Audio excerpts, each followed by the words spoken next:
C'est pour ça que je vous dis, agir ensemble, ça nous permet peut-être d'avoir certaines idées, d'un côté comme de l'autre, et à ce moment-là, peut-être faire un point commun. Il y a les apéros-concerts, les après-midi jeux. Ça a super bien marché. Après-midi spectacle. Il y a les après-midi spectacles. Il y a la semaine du goût. Le mercredi, il y a quelque chose qui est fait en partenariat avec les gens de l'EHPAD. Donc il y a les enfants de centre de loisirs qui font une activité avec des papis-mamies. Enfin une activité autour de la nourriture, hein, puisque c'est la semaine du goût. Et le vendredi soir, il y a un partenariat entre mère-enfant ou père-enfant en binôme, où il y a des recettes où on prépare un repas. Et il y a aussi, dans la semaine, un repas qui est organisé avec les gens qui dépendent du CCAS, qui bénéficient ce qu'on appelle les colis de chaque mois, les colis alimentaires. Et aussi, ce qu'on a mis en place depuis 2 ans, enfin moi j'ai trouvé ça extraordinaire, c'est mettre en place des ateliers sur la méthode ESPER de Jacques Salomé. Et c'est apprendre à communiquer autrement. Donc c'était en petits groupes, il y a eu 5 ou 6 séances par an. Là c'est la 2e année qu'on termine, où les gens ont pu parler de leurs difficultés et apprendre à parler d'une autre manière à leurs enfants, quoi, et de se parler autrement. Et, ça a été très riche quand on a eu des retours assez favorables. On se rend compte que oui, on a beaucoup de mal à élever nos enfants, que c'est un peu compliqué, mais que si on s'y prend autrement, si on réfléchit, moins dans l'agressivité, mais plus dans l'échange, c'est... Il y a aussi, on a eu un forum pour la famille quelques années, là, autour du bien-être, autour des activités pour les familles, autour des bébés. On a fait des sorties à la piscine, sorties patinoires. On a fait aussi beaucoup de débats, conférences, souvent axés sur les enfants, sur des sujets comme l'autorité, sur des sujets comme comment se comporter avec, analyser le public adolescent. Ça aussi, ça marchait très bien parce que les familles étaient, surtout les mamans, étaient en demande. On se rendait compte lors d'une enquête que les gens le dimanche après-midi pouvaient s'ennuyer, hein, les familles. Donc c'est vrai qu'on a mis en place ça va faire 3 ans, peut-être le 3 après-midi on a mis en place des jeux, de la découverte du jeu en famille, donc ça a très très bien marché. Et aussi des spectacles. Et c'est vrai que là on a touché quand même des gens de tout milieu, que ce soit son âge. Je reviens sur les apéros-concerts. Parce que les apéros-concerts, aux centres sociaux, on va les faire qu'à une certaine période de l'année. C'est-à-dire à partir de novembre jusqu'à février-mars. Pas plus tard. C'est-à-dire que les personnes d'un certain âge ou, disons, défavorisées, je m'excuse du terme, mais vont pas passer leur soirée d'hiver toutes seules.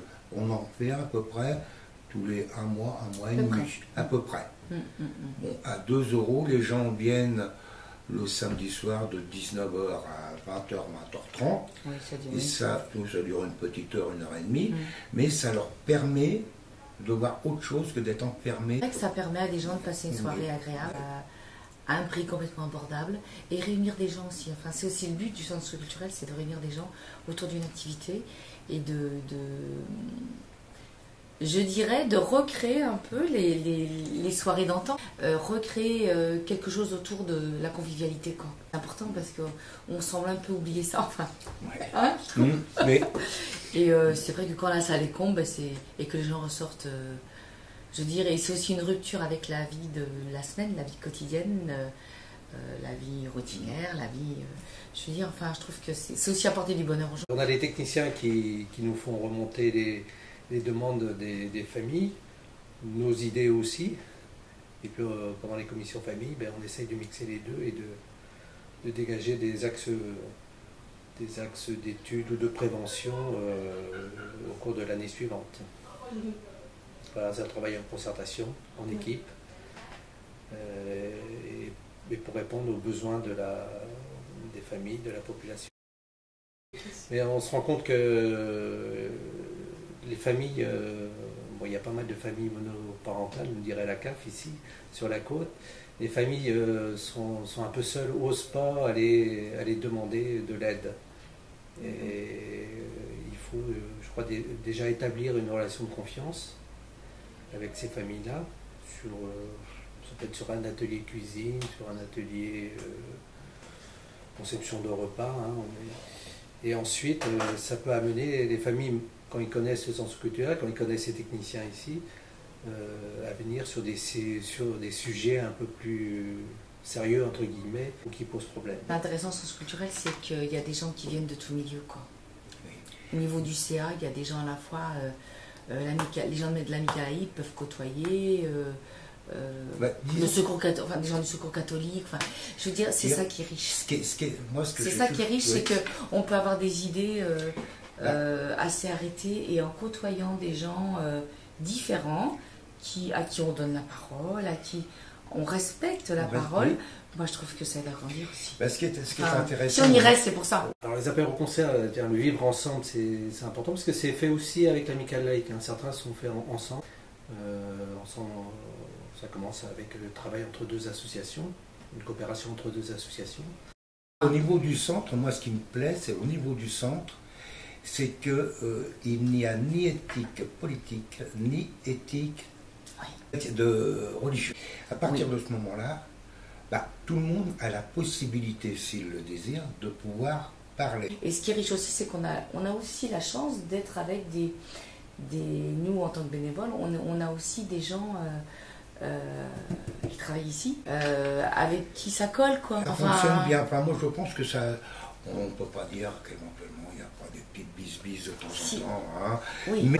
Mais il y a un partenariat entre salariés et bénévoles, et c'est extraordinaire, ça. C'est riche quand même. Parce qu'à la limite, si on regarde bien, s'il n'y avait pas de bénévoles au centre socio-culturel, je ne sais pas comment il pourrait fonctionner. Oui, mais s'il n'y avait pas de salariés non plus. Parce que le travail que fait Patricia... C'est ça, le travail, oui. Oui, il faut les deux. Les deux.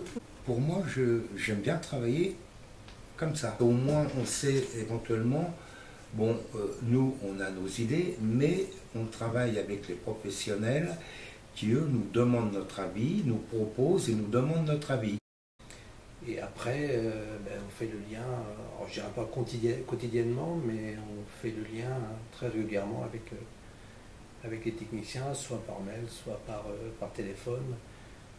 On confronte nos idées, nos avis pour faire avancer le centre culturel. L'ensemble fait quelque chose de cohérent et qui permet d'avancer. Je pense que nous, par nos petites actions, toutes petites telles qu'elles soient, on apporte du bonheur et on peut faire des choses, je trouve. Mais c'est pas de là-haut que ça viendra, c'est de nous, quoi.